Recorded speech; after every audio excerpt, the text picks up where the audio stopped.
Good morning, students. Today we are discussing about GE metrics. GE McKinsey 9-box metrics is a strategy tool that offers a systematic approach for the multi-business corporation to prioritize its investments among its business units. GE McKinsey is a framework that evaluates business portfolio, provides further strategic implications, and helps to prioritize the investments needed for each business units. The GE multifactorial was first developed by McKinsey for General Electric in their 1970s. This model aims to evaluate the existing portfolios of strategic business units and to develop strategies to achieve growth by addition of new products and businesses to this portfolio, and further to analyze which business units to invest in and which ones to sell off.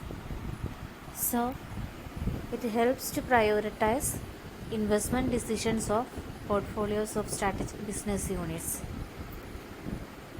The GE matrix is constructed in a 3x3 grid with market attractiveness plotted on the y-axis and business strength on the x-axis, both being measured on high, medium or low score, and 5 steps must be considered in order to formulate the matrix.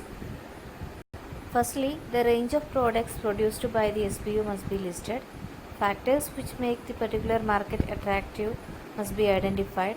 Evaluating where the SBU stands in this market, then processes through which calculations about business strength and market attractiveness can be made, then determining which category an SBU lies in, whether in high, medium or low. The attractiveness of a market is demonstrated by how beneficial it is for a company to enter and compete with this market. It is based on various factors: the size of the market and the rate at which it is growing, the possibility of profit, the number of competitors within the industry and their weaknesses. So the market size, market growth, then political, economic, social, technological, environmental and legal factors, then competitive rivalry, buyer power, supplier power, threat of new entrants, threat of substitution. These are the various factors we could choose to under the industry attractiveness or market attractiveness. Then next is business or competitive strength.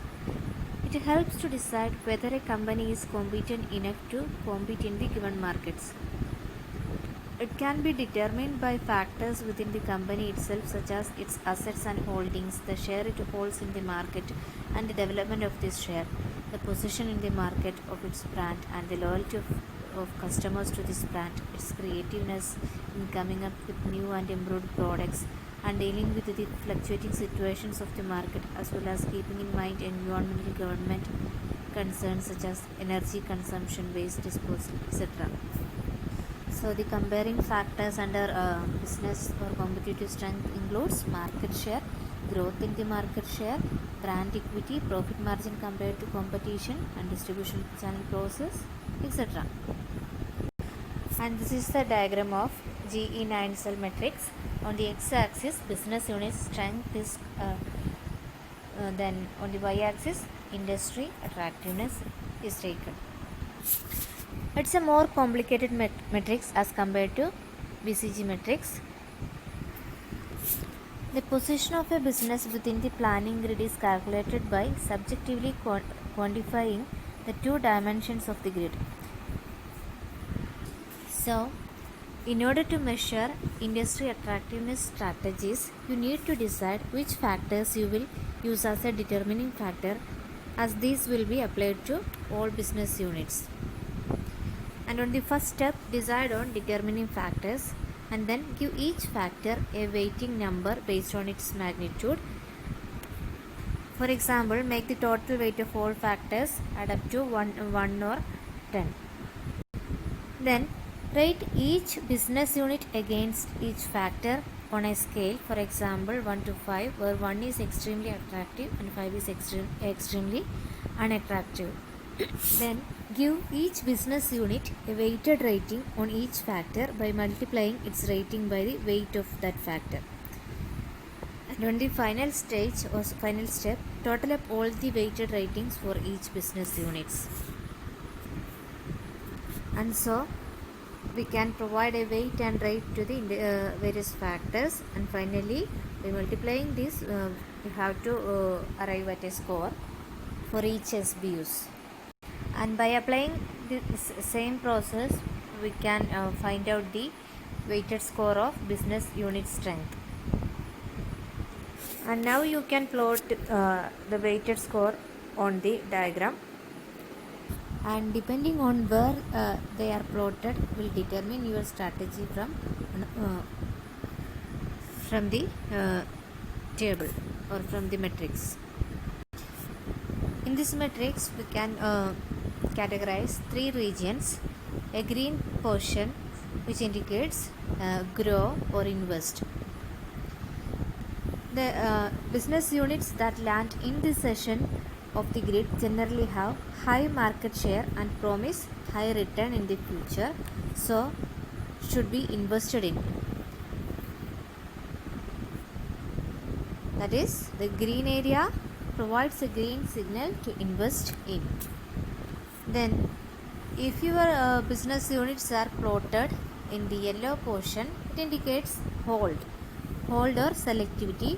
The units that land in this section of the grid can be ambiguous and should only be invested if there is money left over after investing in the profitable units.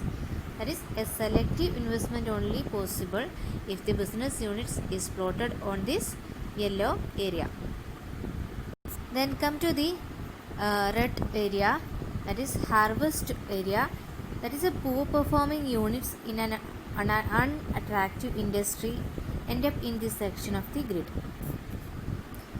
This should only be invested if they can make more money than is put into them, otherwise they should be liquidated.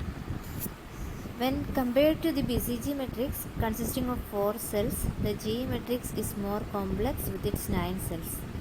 This means it not only takes longer to construct but also to implement. The BCG matrix is much simpler and the factors needed to construct is assessed more easily and quickly. It takes into account a wide range of factors when determining market attractiveness and business strength, which is replaced by market share and market growth in BCG matrix. Also, where factors are classified in the GE matrix as high, medium and low, those in the BCG matrix are divided between high and low. Moreover, the GE matrix overcomes many of the limitations and constraints of the BCG matrix. So, a GE matrix is a strategic tool which helps to prioritize the investment decisions in various business units among the multinational corporations, and it provides various business portfolios and provides further strategic implementations, mainly in taking a strategic decision regarding the investment.